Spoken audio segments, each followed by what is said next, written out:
Have you ever woken up with a weight you can't name? A kind of tiredness that no amount of sleep can cure. Not from lifting heavy things, but from carrying people. From being endlessly available, quietly responsible, constantly present for everyone, except yourself. This is not just physical fatigue, this is soul weariness, a silent erosion that happens when your life becomes more about others than about your own being. Maybe you don't remember when it started. Maybe it crept in slowly. The first time you said yes when your heart whispered no. The first time you smiled so someone else wouldn't feel uncomfortable. The first time you ignored your needs so someone else wouldn't feel abandoned. You convinced yourself, I'm strong. I'm needed. It's not that big of a deal. But your heart kept the receipts. Each unmet need, each unspoken truth, each boundary crossed with a smile. They've piled up inside you like dust in the corners of a forgotten room. And now you feel it, not always in words but in your body, in the sigh you didn't mean to let out, in the tears that sting without warning, in the constant pressure behind your ribs. Like your soul is tired of living a life that's not fully yours, this invisible exhaustion is real, and it's not weakness, it's a signal. Your heart is not meant to be a reservoir that never fills. It's not your job to be everyone's anchor while you drift unmoored. But somewhere along the line you started believing that love meant sacrifice, that being good meant being last, that to be seen, you had to be useful, even at the cost of your own self. Let me ask you something. Who takes care of you when you're busy taking care of everyone else? Who listens to the silence you swallow day after day? Who reminds you that your feelings matter too? Because they do. Your exhaustion is not just from doing too much.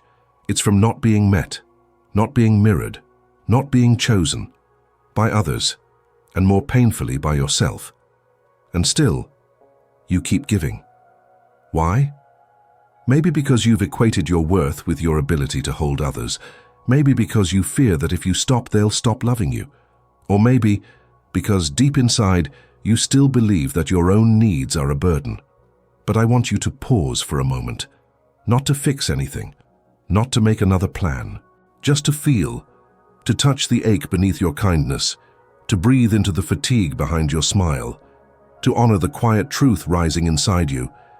You are tired because you've abandoned yourself to keep others from feeling abandoned. This is not sustainable, this is not love, this is self-forgetting. And maybe, just maybe, it's time to come home to yourself. There's a role you've been playing for so long, you've forgotten it's a role. You wear it like a second skin, seamless, familiar, comforting to others. The helper, the giver, the one who's always okay. But underneath that polished surface, there's a quiet ache. Because being the strong one has become a prison made of praise. You've built an identity around being indispensable, and now you don't know how to stop. This is the savior persona, a mask carefully shaped by your need to be valued, to be loved, to feel enough. It often starts early. Maybe you were the emotional glue in a fractured home. Maybe you learned that love had to be earned by being useful, obedient, emotionally available. You became the one who sensed others' needs before they spoke. The one who fixed everything, absorbed everyone's pain and never asked for anything in return. And slowly a belief took root inside you. If I am not needed, I will not be loved. So you gave more. You became the dependable one, the one who says yes even when they're drowning, the one who stays awake so others can sleep, the one who sacrifices pieces of themselves, hoping someone might finally see the whole. But here's the tragedy. The more you embody this savior role, the more invisible your true self becomes. People see the version of you that serves their needs. They praise your generosity, your patience, your strength. But do they see your longing? Do they notice your quiet breakdowns behind closed doors? Do they ask, but how are you, really? The savior persona is not your fault. It was your survival. But now it's exhausting your spirit. Because every time you betray your own needs to meet someone else's, a part of you whispers, "What about me?" And you hush it. Again. Because guilt wraps around your chest like vines. Because asking for anything feels selfish. Because you've forgotten that your own heart deserves the same tenderness you offer others. Jung reminds us, the persona is a mask. It helps us function in society, but it is not our essence. And if we confuse the mask for our identity, we live a life that is admired, but not authentic. So ask yourself, who are you when no one needs anything from you? Who are you without the praise, without the performance, without the pressure? Is there a voice deep inside, aching to be heard? A child version of you, tired of being brave all the time?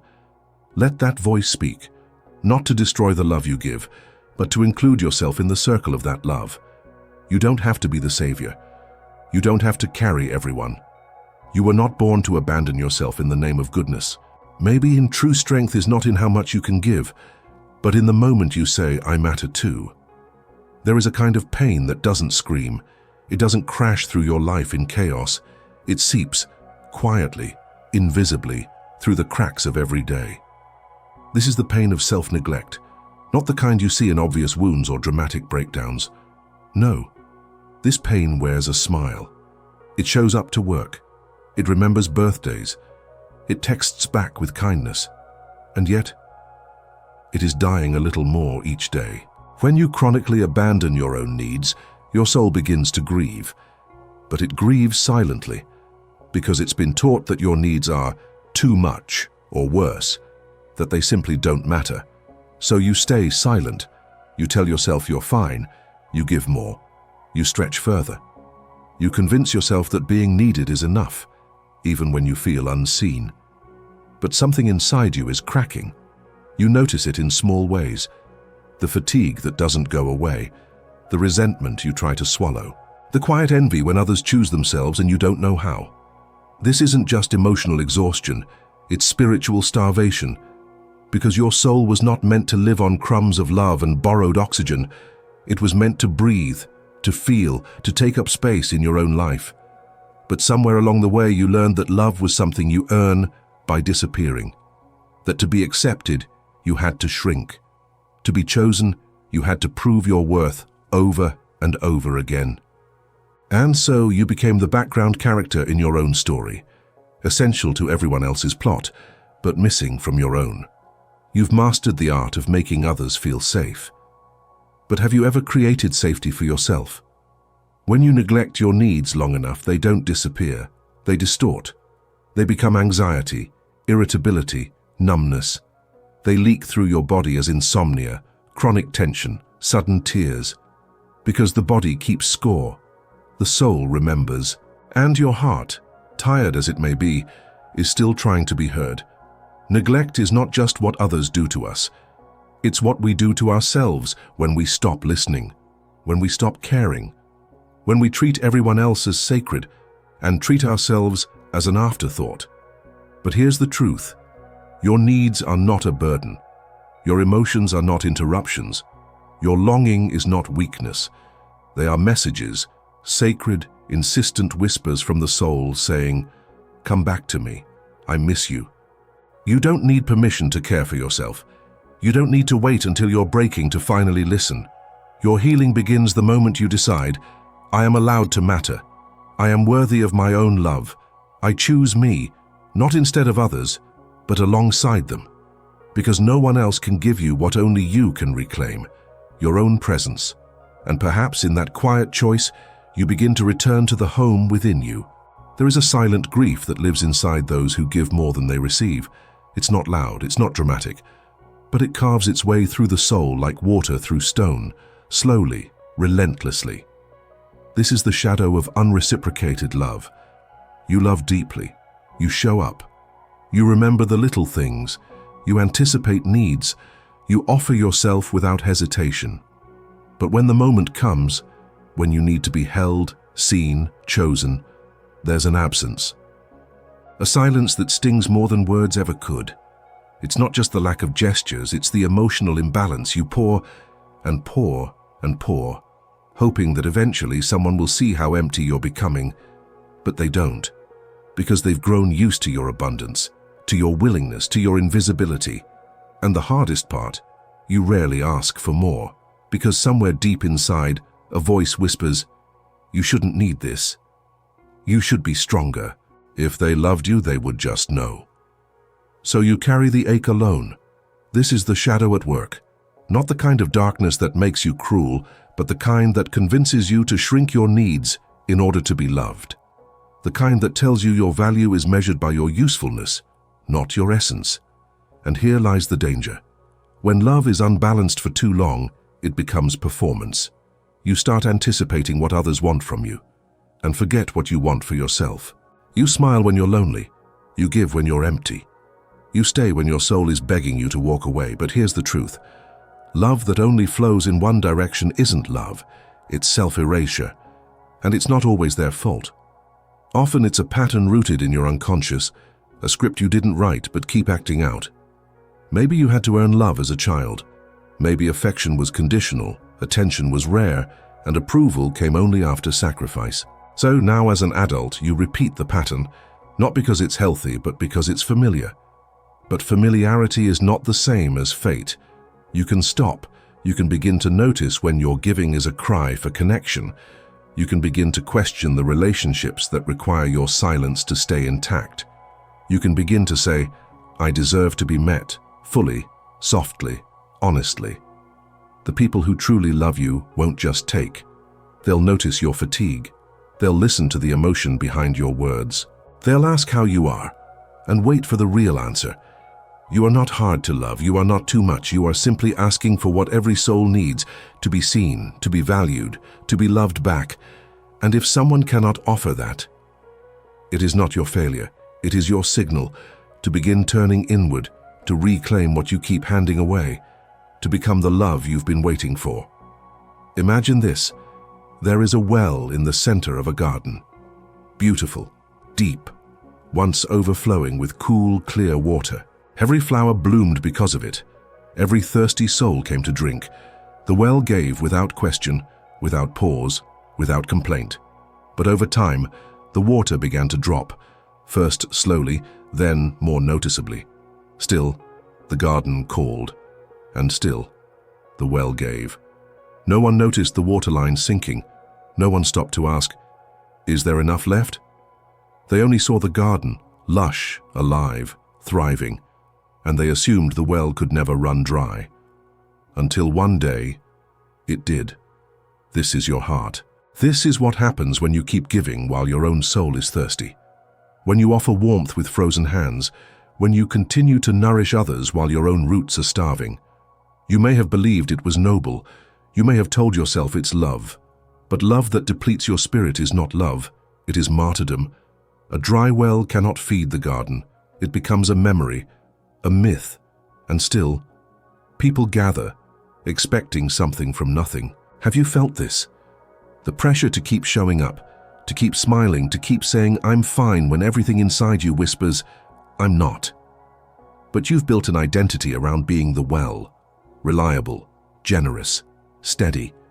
You've forgotten that you are also a seed, a being meant to receive, to be held, to be restored. The dry well is not a failure. It is a teacher. It tells you, you cannot give what you do not have. It reminds you, there is no shame in needing replenishment. And it asks you, what would it feel like to stop pouring and start receiving? Let that image stay with you. A dry well in a garden full of expectations. Now imagine rain begins to fall. Not a storm, not a flood, just a steady, nourishing rain. That rain is your attention, your breath, your boundaries, your courage to say, no, not today. Today I water myself. Let the roots of your soul soak in that decision. Let the garden learn to wait. Let others learn to carry their own vessels for a while. Because when you fill your own well, the water becomes sacred again. You give not from guilt, but from abundance. Not to be loved, but because you already are. Let yourself be the well, but let yourself be the rain too. What if love isn't only about what you give, but also about what you choose to keep? What if caring for yourself, your body, your spirit, your space, isn't selfish, dumb, but sacred? For so long, you've been taught that love is sacrifice. That real love means putting others before yourself. That the good heart always goes last in line. But what if that's not love? What if that's a wound masquerading as virtue? Because here's the truth that might make your voice tremble. You deserve your own tenderness. You deserve to be the first name on your list. You deserve a love that includes you. Self-care is not bubble baths and candles, though those can help. Self-care is the quiet, often difficult act of listening to yourself, of saying, I matter enough to pause. I'm allowed to rest. I'm worthy of protection, even from myself. It's recognizing the moment your body whispers, no more, and choosing not to override it out of guilt. It's choosing boundaries not as walls, but as bridges that connect you to your truth, your safety, your soul. Because when you continuously choose others at your own expense, you are not loving them. You are abandoning yourself. And no one is worth your self-abandonment. You've made others' comfort your compass. You've made their needs your map. But your own inner world has been left unexplored, waiting, hoping, aching for your return. So let me ask you, what would happen if you treated yourself like someone you deeply love? What if you spoke to your own heart with the same softness you offer everyone else? What if, just for today, you said, I am enough, even when I'm not doing anything for anyone else? Because that is the soul of self-care, not indulgence, not escape, but return. Return to your body. Return to your truth. Return to your breath. Not because you've earned it, not because you've given enough, but because you are a human being with limits, longings, and light of your own. And here's the beautiful irony. When you care for yourself, you love others more purely, not out of obligation, but out of overflow. Not to prove your worth, but because you're rooted in it. So let the world wait. Let the messages go unread. Let the dishes sit in the sink. Let yourself be the priority, not in arrogance, but in alignment. Because your well-being is not optional. It is foundational. It is the ground upon which everything else rests. And when you choose yourself, again and again, you are not being selfish. You are finally telling the truth. You've spent a lifetime trying to be enough for everyone else, showing up, holding space, staying strong, but somewhere along the way, you disappeared from your own story. The tiredness you carry isn't laziness. It isn't weakness.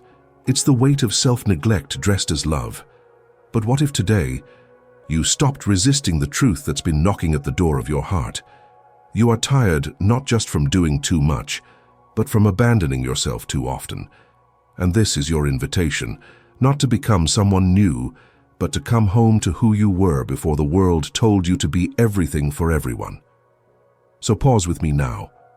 Close your eyes if you can, and ask yourself, when did I learn that my needs were less important than others?